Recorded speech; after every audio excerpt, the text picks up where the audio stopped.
beautiful Virgos, and welcome Virgo risings, and welcome to your reading talking about how the North Node moving into Aquarius is going to affect you, right? This is the first sign that I'm going to be doing of this series, if you will. On the 26th of July, the North Node is going to be moving into Aquarius, and the South Node is going to be moving into Leo. At the moment, and it has been, the North Node has been in Pisces and the South Node has been in Virgo, right? If you're drawn to this video, a lot of you know what the North Node and the South Node are, but just to give you a brief, quick explanation, the North Node is the point that we are destined to move towards in this lifetime, and the South Node is like, some people say it's the past life, some people say it's just like your comfort zone, the area that you know, your talents that you have worked for a long time. It's, you know, what you've felt comfortable doing, and then you kind of have to move out of that comfort zone going into the North Node, right? The North Node going into Aquarius on the 26th is a really beautiful shift into the age of Aquarius that we are in, because, you know, it's,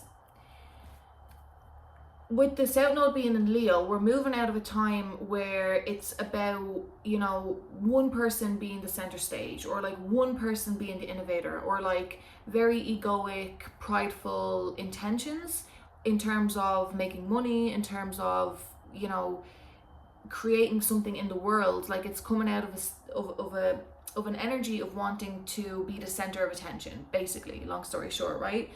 Aquarius is much more a sign of community. It's collaboration, it's innovation, it's like for the collective, it's freedom, it's, you know, equality is what Aquarius is all about. So with the North Node moving into Aquarius, it's calling each, like, we all have a role to play. It's not like one person anymore going to be the main one. It's like every single person has a role to play, and that doesn't mean running out and trying to do everything. It just means how you in your life, what the choices that you make and the work that you do in your own life is going to affect the collective, right? In a major way, like in a major way.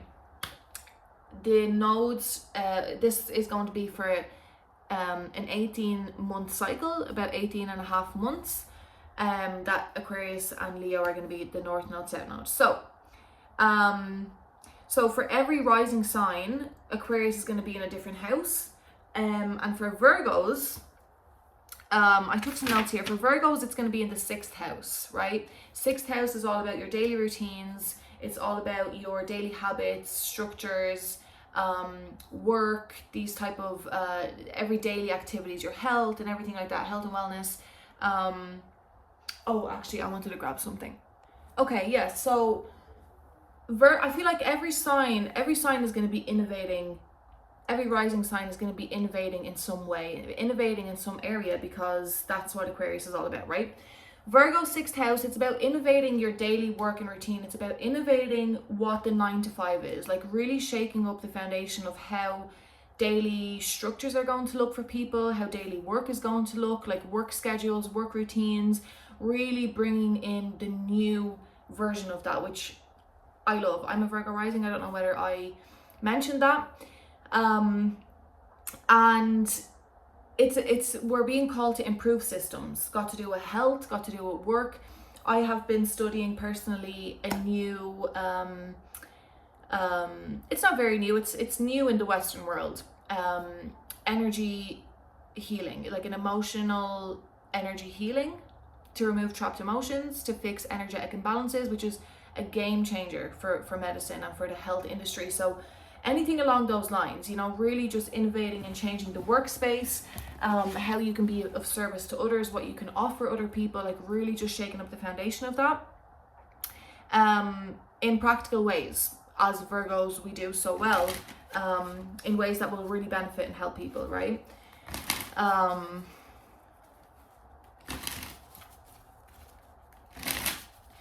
Yeah, Virgos, like, you know, are known for fixing problems. We're the sacred servants, love to fix problems, but it's going even beyond that. It's like improving the systems, like at their core, and really leading people into a new way of doing things and operating in the world, you know, and making money and taking care of their health, mental health, physical health, like systems, like big focus on systems, right? Yeah, pretty much. So I'm gonna pull some cards to see further what we can expect.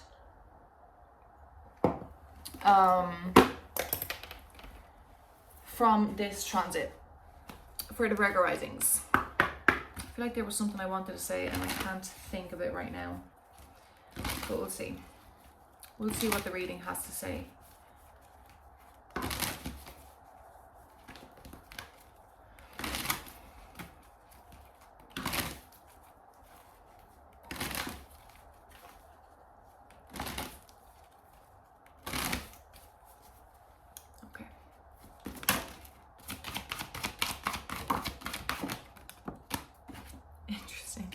We have luck. You are right to be strong and optimistic about the opportunities ahead. Beautiful. We have plain. I just pulled that card for myself this morning. A journey is indicated either physically or metaphorically. Your life will become more full. Get one more, please. Okay, world. Be open to new possibilities in all areas of your life. So, I was literally just going to say, for a lot of Virgo risings, this is going to involve travel.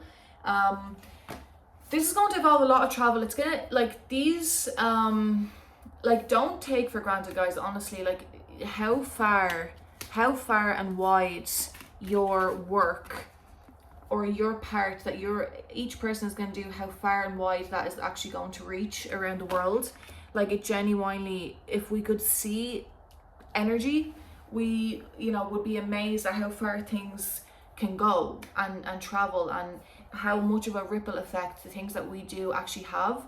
So all of these innovations in systems, in health, in well-being, in daily work and daily routine, it's going to reach so far.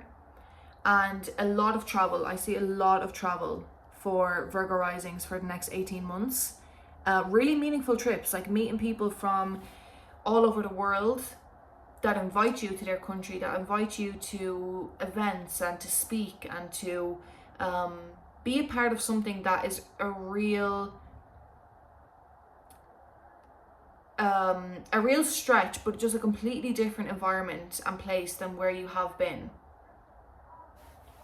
And you are right to be strong and optimistic and opportunistic about the opportunities that lie ahead. I love that. Lots of travel, guys. Lots of travel.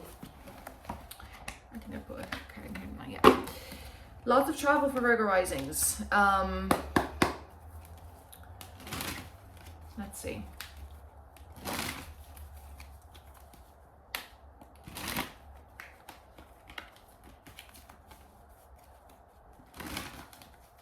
And it's really about, like,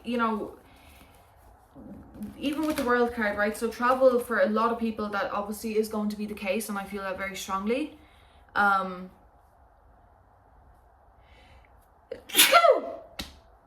Confirmation sneeze.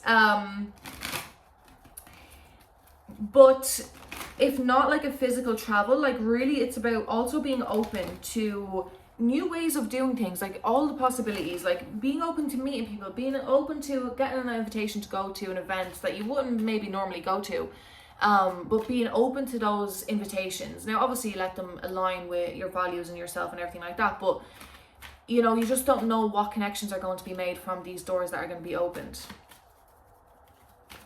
So really being open and keeping saying yes to opportunities. Let's see, what else do we have, please, for Virgo risings?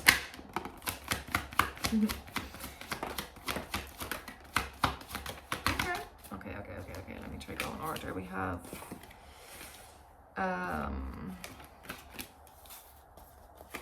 Ace of Swords, saying yes, being open to ideas, being open to invitations. We have Eight of Wands, Ace of Swords, King of Wands, Eight of Wands, King of Pentacles, Eight of Cups in the middle of the spread.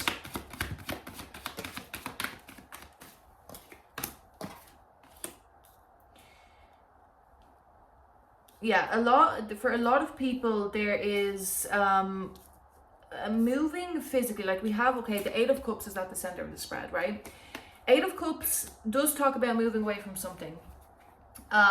With the Five of Pentacles on the bottom, it talks about walking away from something that is just no longer working, right? South Node in Leo, just the South Node in general means walking away, like something has worked for a very long time and it's just no longer fulfilling. It's not fulfilling anymore. Something was very emotionally fulfilling for a long time. A location, a place, a job, a routine, right, for Virgo risings. And it's just no longer doing the trick anymore. And it's just not emotionally fulfilling anymore, right? Really seeing a situation for what it is and feeling like you're lying to yourself by staying there, right? We have the Seven of Swords. I want to clarify that now in a minute. And we have Five of Pentacles on the bottom of the deck. So this is, yeah, just not doing the trick anymore. Actually causing a little bit of sadness, of feelings of depression, of loss, of just a very outdated, you know, an ending that's been a long time coming type of thing, right? Just really not doing it anymore. But you're leaving with a lot of resources, like a lot of wisdom, a lot of stability, not leaving as like really taking the lessons that you have learned from, you know, whatever this chapter was, and leaving as a very grounded, able, capable, ready human being, able to really go and do some real work out in the world now. We have the Plane card in the present moment. So yes, walking away from something, but it really built this character, it really built this stability and this ability in you to create, to be trustworthy, and to be able to carry all of this wisdom and all of this this new system that is going to be built, really being able to embody that first, right? King of Pentacles, beautiful, beautiful energy. In the near future, we have the Strength card, that is Leo. We have Knight of Wands, Sagittarius, and Queen of Pentacles, right? I want to clarify this Eight of Cups. Give us more on the Eight of Cups in the center of the spread, please. Two of Pentacles, Ten of Pentacles. I was feeling this a lot, like moving away from family systems, for sure.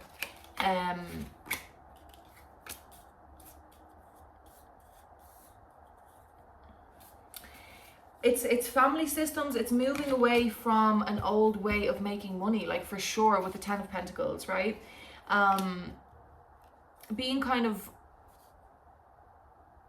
indecisive in the sense of maybe some sort of fears of moving away from a security system, a system that was stable for a very long time, right? That's 100%. But we have Six of Wands and the Knight of Swords. So this is a really successful thing, and it's going to come in very, very fast once the decision is made. And a lot of recognition and a lot of success and a lot of success coming from this decision once it's made. I want to see what we're moving away. What's the Seven of Swords? Interesting. To clarify the Seven of Swords, which is sneaky energy, lying, cheating, stealing, dishonesty. To clarify that, we got Three of Cups, Five of Pentacles, the Death card, and Two of Cups. Wow. Three of Swords and the High Priestess on the bottom of the deck. This is Scorpio energy, heavy Scorpio energy, and Pisces. A lot of outside influence, like there's just connections and partnerships that really aligned with an old identity of yours.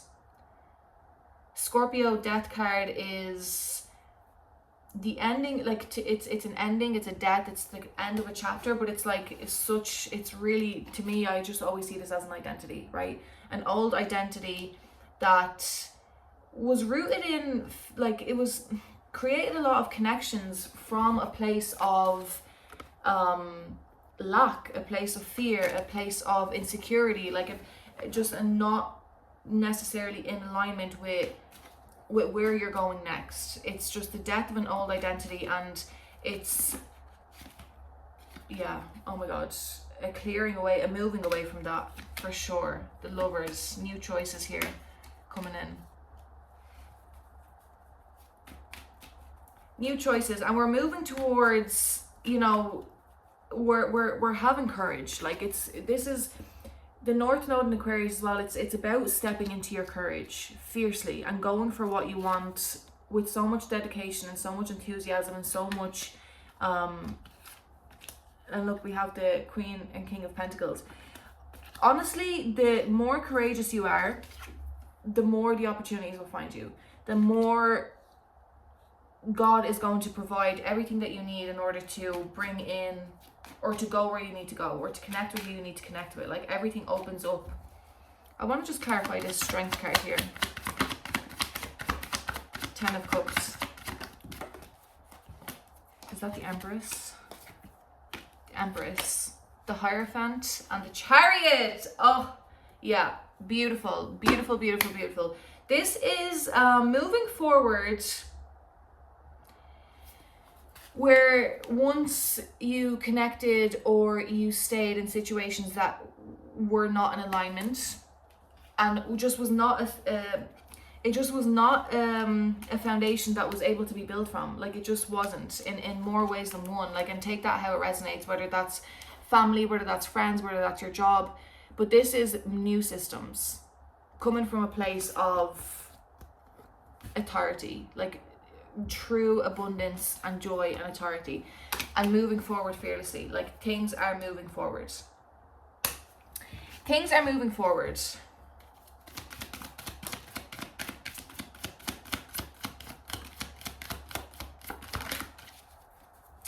Let's see. Let me get one more of these.